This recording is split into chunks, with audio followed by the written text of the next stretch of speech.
ninachowasifia mara nyingi, hii nimeshuhudia kwa wafanyabiashara wa mazao wa mikoani. Hawatoagi hela kizembe. Yaani katika watu ambao mimi nawasifu ni wafanyabiashara wa mazao wa mikoani.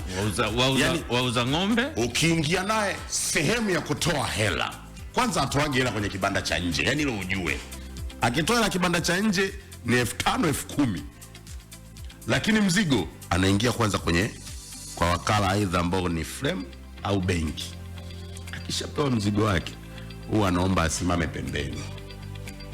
Akisimama pembeni unaweza kushangaa atakavua suruali alafu ana kaptura yake ya ndani, ana kaptura, alafu ile suruali tena amebindwa na mifuko kashonea kwa ndani. Anapiga, alafu ana soksi ambazo amezishonea mifuko na zenyewe. Anainua, anazamisha hela. Kwa anatoka benki, hana mfuko, hana nini, ila ana milioni 5.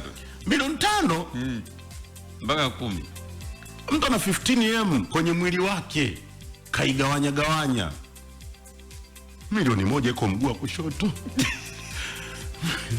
Ila hiyo iko kwa wafanyabiashara wa mifugo, wa mazao, kiunoni kajibana. Hiyo mimi nimeiona na nimeiona sana Makambako. Na hawaibiwagi. Yaani wako makini sana kwenye kuficha hela zao. Na hata kwenye kulipa bili.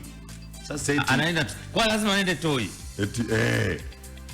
Yaani kwenye kulipa bili anaamua sasa afungue ya upande gani.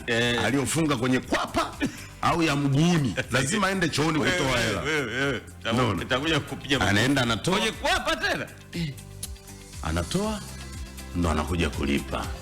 Ila sasa town eti mtu nakuta unaenda benki na unataka utoke na libahasha eti unaonyesha watu kwamba umetoka benki. Wewe pigwa tukio. Bora uwe mshamba kuone hivi mshamba, lakini hela umeificha ndugu yangu.